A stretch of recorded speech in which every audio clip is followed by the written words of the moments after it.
Saudara, semua orang percaya ya tentu merindukan hidupnya itu disertai oleh Tuhan. Seperti halnya juga kita semua, kita pasti merindukan hidup kita disertai oleh Tuhan. Tetapi seringkali dalam kehidupan ini kita menghadapi tantangan, persoalan, masalah. Lalu kita bertanya ya, di manakah penyertaan Tuhan itu? Kalau Tuhan beserta, ya bagaimana mungkin ya masalah ini bisa terjadi. Kalau Tuhan beserta, ya kenapa usaha saya seperti ini. Kalau Tuhan beserta dengan saya, ya kenapa keluarga saya begini. Kalau Tuhan beserta dengan saya, kenapa ya suami saya begini. Ada begitu banyak pertanyaan dari banyak orang-orang percaya yang meragukan penyertaan Tuhan. Ya, kenapa saudara? Karena kita berpikir kalau Tuhan menyertai kita, kalau Tuhan ya ada bersama-sama dengan kita, maka itu artinya bahwa hidup kita akan aman, hidup kita damai, kita tidak akan mengalami ya persoalan apapun, kita tidak akan pernah mengalami tantangan dalam hidup kita dan lain sebagainya. Banyak dari kita yang salah, ya memiliki konsep yang salah tentang penyertaan Tuhan, memiliki konsep yang salah tentang ya perkenanan Tuhan dalam hidup kita. Saya mau saudara supaya kita ini sebagai orang percaya, kita memiliki satu konsep yang benar ya bahwa mengiring Tuhan itu ya berbicara tentang bagaimana kita membayar harga, bagaimana kita diproses dan bagaimana kita dimatikan di dalam kedagingan. Kita tentunya sering membaca ya di dalam Mazmur 91 ya ayat 14 dan ayat 15 berkata saudara, Mazmur 91 ayat 14 sampai ayat 15. Sungguh hatinya melekat kepadaku, maka aku akan meluputkannya, aku akan membentenginya sebab ia mengenal namaku. Bila ia berseru kepadaku, aku akan menjawab, aku akan menyertai dia dalam kesesakan, aku akan meluputkannya dan memuliakannya. Ya, seringkali ketika kita membaca ayat-ayat yang enak, ya janji-janji Tuhan yang kita rasa itu ya wow ya ini bisa saya pegang sehingga ya saya boleh mengalami keberkatan. Ketika kita membaca ayat-ayat dan janji-janji Tuhan, banyak dari kita yang mengimaninya itu baik. Tapi mari kita mengerti tentang konsep ya dari ya kekristenan yang sesungguhnya supaya kita tidak salah. Ayat ini berkata, sungguh hatinya melekat kepadaku, maka aku akan meluputkannya, aku akan membentenginya sebab ia mengenal namaku. Bila ia berseru kepadaku, aku akan menjawab, aku akan menyertai dia dalam kesesakan. Ayat ini berkata, ya orang yang hatinya melekat kepada Tuhan, ya dan dia mengenal nama Tuhan. Firman ini berkata, lalu ia berseru kepada Tuhan, ya maka Tuhan menyertai dia dalam kesesakan. Jadi kata firman Tuhan dengan kata lain di sini adalah, ya kalau kita melihat sungguh hatinya melekat kepadaku. Ya, jadi Tuhan sedang berbicara di sini tentang seorang yang hatinya melekat kepada Tuhan. Berarti ini orang luar biasa, hatinya tidak melekat kepada harta, hatinya tidak melekat kepada dunia, tapi hatinya melekat kepada Tuhan. Kita tahu orang-orang yang hatinya melekat kepada Tuhan, tentunya dia lebih suka melakukan kehendak Tuhan dan bukan kehendak dirinya sendiri. Karena hatinya itu sudah tertawan kepada Tuhan. Ya, jadi firman Allah berkata, di mana hartamu berada, di situ hatimu berada. Berarti orang yang hatinya melekat kepada Tuhan itu sama dengan dia menjadikan Tuhan itu sebagai harta satu-satunya yang paling berharga yang dia miliki di dalam hidupnya. Nah, orang seperti ini dikatakan oleh firman Tuhan, ya. Orang-orang yang seperti ini yang hatinya melekat kepadaku dan mengenal namaku. Ya sebab banyak orang ya percaya kepada Tuhan tapi gak kenal Tuhan. Ya dan pengenalan itu berbicara tentang hubungan pribadi. Ya ada banyak orang ya cuma tahu tapi tidak mengenal. Ayat ini berkata, kalau orang yang hatinya melekat kepada Tuhan, dia mengenal Tuhan. Kita tahu kalau kita mengenal itu berarti ya saya tahu dia tuh nggak seneng kalau saya begini. Ya saya mengenal suami saya dengan baik. Kenapa? Karena orang terdekat saya itu suami saya. Saya tahu kalau dia bersikap begini, oh dia nggak suka. Kalau dia udah mulai gini, oh dia bete. Kalau dia begini, oh dia lapar. Saya tahu kenapa? Karena saya kenal suami saya. Setiap hari saya bersama-sama dengan dia. Nah, dikatakan di sini sesungguh hatinya itu melekat kepada Tuhan dan dia mengenal nama Tuhan. Berarti orang ini seorang yang memiliki hubungan yang cukup dekat dengan Tuhan. Tapi perhatikan ayat di sana berkata, ketika dia berseru kepada Tuhan, maka Tuhan akan menyertai dia dalam kesesakan. Ya, saya lagi membahas tentang arti penyertaan Tuhan. Ya, apakah arti penyertaan Tuhan bagi kita, saudara? Ya, penyertaan Tuhan itu bukan berarti ya Tuhan berserta kita lalu kita tidak ada masalah, kita tidak ada pergumulan, hidup kita baik semua, keluarga kita baik semua, keuangan kita baik semua. No, saudara, jangan. Kenapa banyak orang akhirnya kecewa mengiring Tuhan? Karena mereka berpikir ya Tuhan yang berjanji menyertai mereka itu berarti hidupnya akan baik-baik saja. Kalau kita lihat ayat ini berkata, orang yang mengenal Tuhan, hatinya melekat kepada Tuhan, orang yang sudah menjadikan Tuhan sebagai satu-satunya harta dalam hidupnya, lalu dia berseru kepada Tuhan, maka Tuhan akan menjawab dia. Dan ayat ini berkata, aku akan menyertai dia dalam kesesakan. Ya, saya pengen kita garis bawahi ya. Kesesakan. Dengan kata lain, saya mau bilang kepada setiap kita, saudara, orang yang sudah dekat dengan Tuhan pun seringkali akan diizinkan memasuki lembah kekelaman, mengalami yang namanya kesesakan. Ya, tetapi luar biasanya bagi kita yang mengenal Tuhan, hati kita melekat kepada Tuhan, dikatakan di dalam kesesakan itu Tuhan menyertai. Beda dengan orang yang tidak mengenal Tuhan dan tidak ya melekat hatinya kepada Tuhan, sama-sama mengalami kesesakan. Perbedaannya di mana Tuhan menyertai kita. Sementara orang yang tidak mencintai Tuhan dengan segenap hatinya ya dalam kesesakan tapi tidak ada penyertaan Tuhan. Saya pengen membuka paradigma kita semua bahwa orang yang dekat dengan Tuhan pun ya akan diizinkan berada di dalam kesesakan. Kita sedang membahas ya banyak di dalam mesbah doa ya berapa waktu yang lalu kita sudah membahas bagaimana perjalanan bangsa Israel. Bangsa Israel ya dibawa Tuhan keluar dari Mesir, dari tanah perbudakan. Karena mereka diperbudak dengan hebat di sana ya. Mereka mengalami kehidupan yang tidak manusiawi di Mesir. Mereka diperbudak kerja paksa. Lalu akhirnya Tuhan berfirman kepada Musa sebagai orang yang dipilih Tuhan untuk membawa keluar bangsa itu.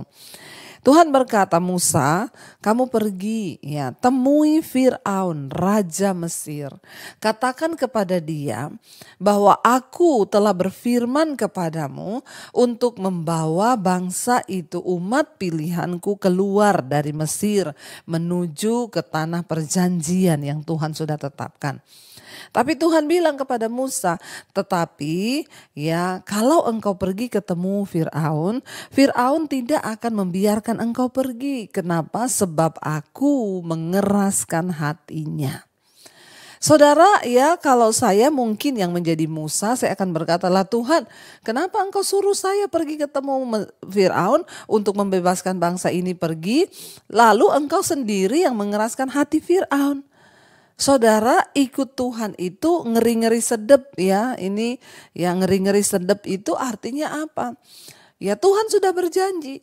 Kamu pergi, aku yang menyuruh Musa.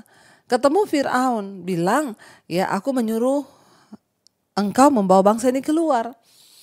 Ya karena itu adalah umat kesayanganku. Tapi Tuhan bilang, tapi Fir'aun tidak akan mengizinkan engkau karena aku akan mengeraskan hatinya. Kalau kita tidak mengerti kehendak Tuhan dalam hidup ini, maka kita akan menjadi orang-orang yang kecewa. Orang-orang yang marah dengan Tuhan. Kenapa Tuhan melakukan ini?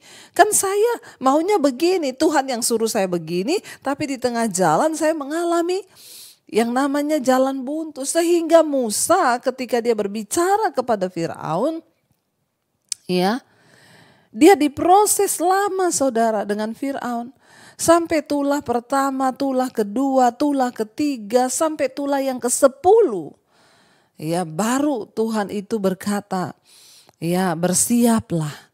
Kenapa enggak dari awal saja dulu Tuhan membiarkan ya mereka pergi dengan Tuhan menjamah hati Firaun untuk membebaskan bangsa ini keluar.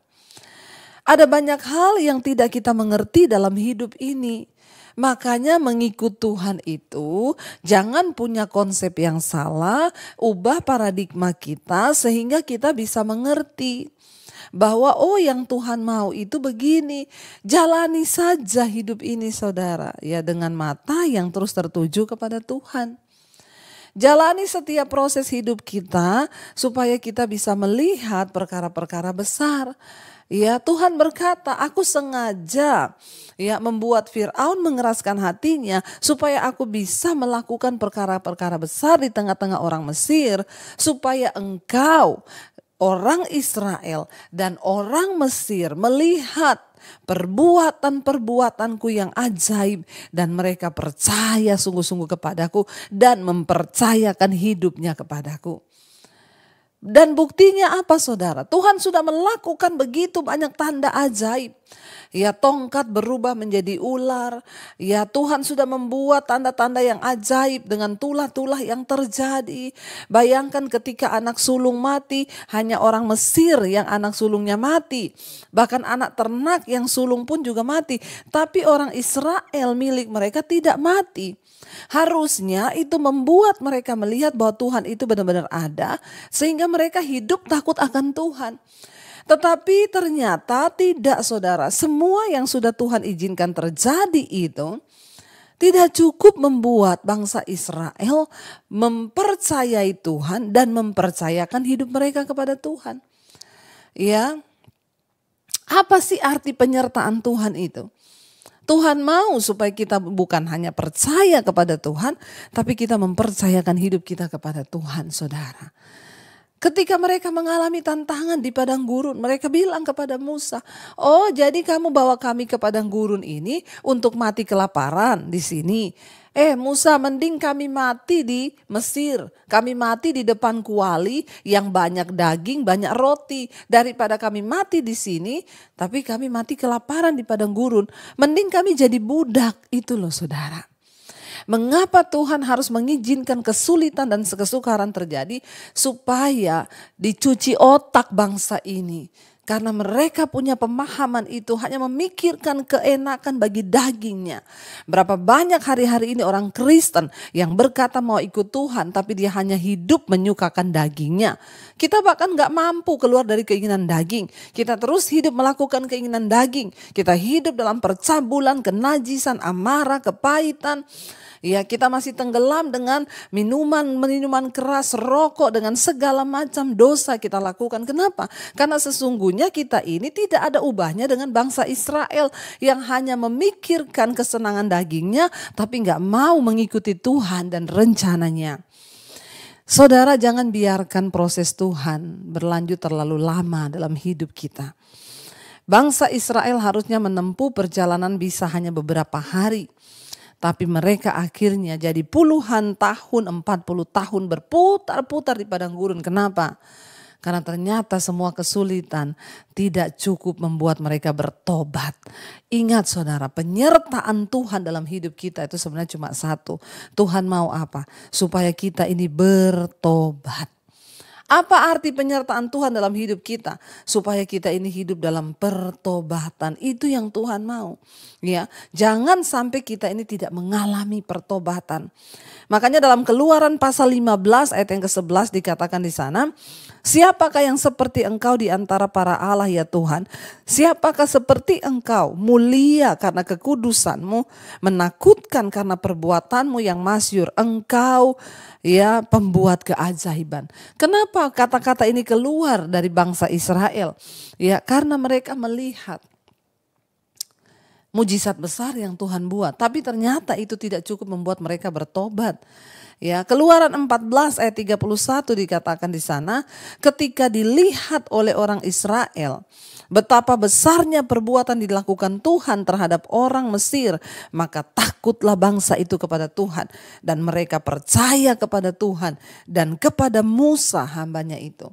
Sebenarnya tujuan Tuhan mengizinkan penderitaan, persoalan supaya kemudian Tuhan membuat mujizat dan akhirnya bangsa itu menjadi percaya.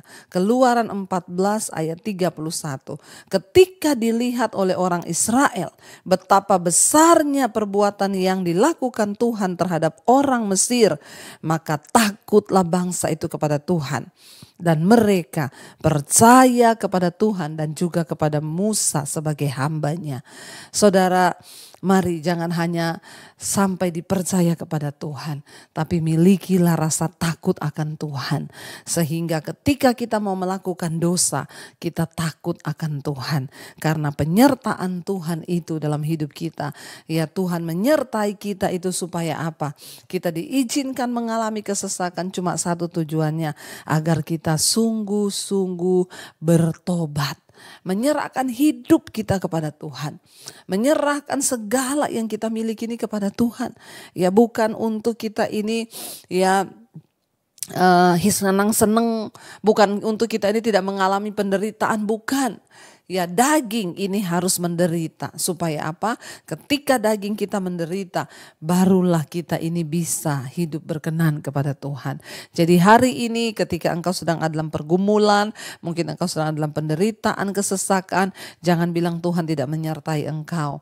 Tapi percayalah, semua itu Tuhan izinkan terjadi supaya engkau bisa melihat kelepasan yang dari Tuhan, supaya engkau bisa melihat ya rencana Tuhan dan kita bisa bertobat dan hidup takut akan Tuhan. Mari kita merenungkan firman ini. Terima kasih Bapa, kami tahu dan percaya Engkau menyertai hidup kami. Kami tahu dan percaya Tuhan tidak pernah meninggalkan kami. Dan kami juga percaya penyertaan-Mu itu Tuhan sempurna bagi kami. Sekalipun mungkin hari-hari ini kami belum melihat, namun kami tetap percaya bahwa penyertaan Tuhan sempurna di hidup kami.